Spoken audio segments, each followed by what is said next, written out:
Hello and welcome to the Days of Yore. Today we'll be speaking about Flett's Carding Mill, here on the site of Flett's Carding Mill, an operation here in Nelson that carded, dyed, and fulled wool from 1851 until 1931. Again, I'll begin by saying, as I always do, that I'm not an expert, but today I received quite a bit of information from the local newspapers, from Earl English's Nelson and its Neighbours, and from a number of other contributors. And at the outset, I would also like to thank our former Board of Directors Treasurer, Dee Goforth, for showing me and bringing me to this site today. So thanks very much, Dee. So we'll begin. So Flett's Carding Mill actually is not the first operation here along this body of water, which we refer to today as the Carding Mill Brook. Originally, it may have been one of the sites where a Franciscan mission was on the Miramichi in the 17th century. It was later referred to as the Old French Mill Brook, indicating that perhaps there was another industrial operation here at some point between the 1690s and the 1850s.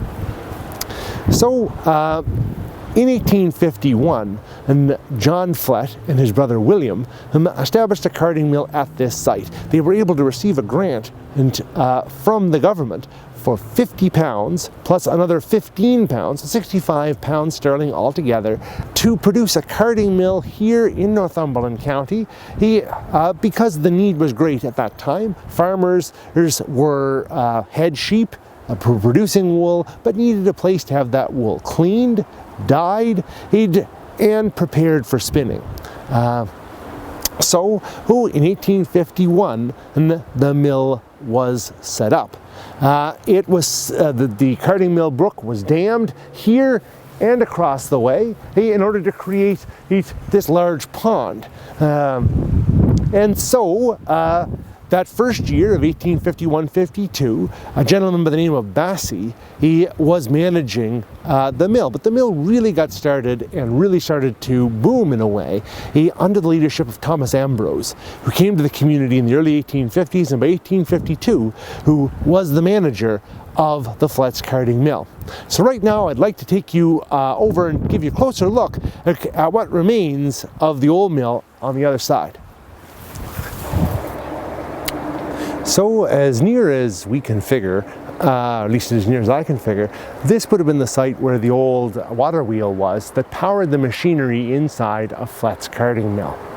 So as I mentioned before, in 1852, Thomas Ambrose became the manager here for the Flett brothers at the Carding Mill. He had learned the trade in Truro and came here and would manage the mill for another, well, almost 60 years, 56 I believe, and was very well known. The cloth that he wove was a winner of the Fredericton exhibition for a number of years. He was an accomplished dyer, he was an accomplished napper, which, as I understand it, is the smoothing out of rough cloth, and was an accomplished fuller. So when the wool came here, it was very often dirty and oily. The process of fulling was rinsing the wool and cleaning it, and of course it would become much more full in that process. Again, not an expert, but that's my understanding. For a number of years, as I mentioned, Ambrose was the manager here. He expanded the business so that it included a larger operation, more machinery, a picker. So rather than the wool being brought in and having to be hand-picked, he brought in a machine in order to do that. So Thomas Ambrose, who's again brought the mill into some repute, and in 1904 he welcomed his grandson, Harry Brown, into the operation to assist him. 4 years later, unfortunately, Thomas Ambrose died. He due to an accident here at the Carding Mill. Harry Brown, at the age of 17, he took over management of Flett's Carding Mill.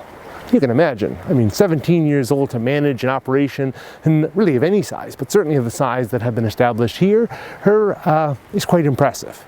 The Fletts, of course, just to kind of get back to them, William and John, and then eventually John's children, Thomas and his brother, whose name escapes me right now, who really were much more interested in the lumber industry. So the Flett mill was kind of a secondary operation for them. So this is why they let Ambrose and later Harry Brown run it in their stead. Unfortunately, in these years, the trade here at the carding mill had dropped off quite a bit. Of course, the wool was not spun here. It was not turned into yarn.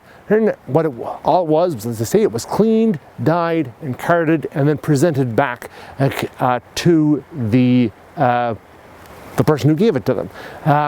Prices at that time, in 1851, started at between 3 and 4 pence a pound, and eventually grew from there. Turnaround time was about a week.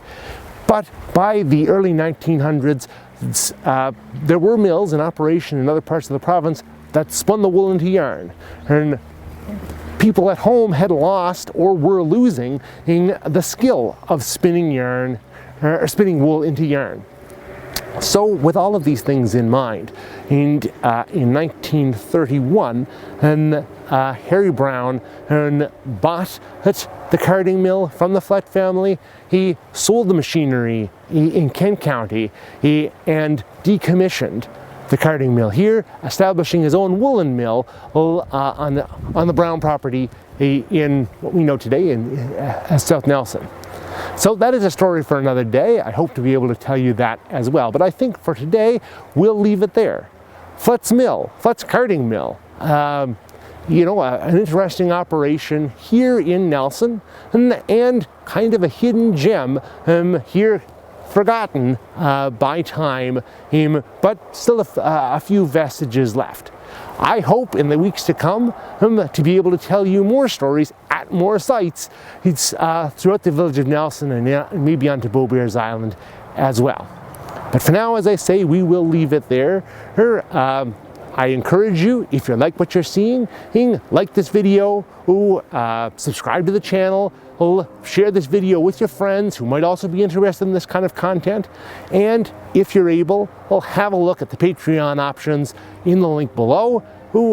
Some great exclusive content now available to all levels of subscribers. So, and of course, when you're able, if you're able, the season has started at Beaubears. Come and visit us and see what we're talking about for yourself. So Ken will be back next week. I will be back in 2 weeks' time, and I look very much forward to seeing you there and seeing where I might be at that time. For the Days of Yore, I've been Dr. Sean McCarthy. Thanks so much.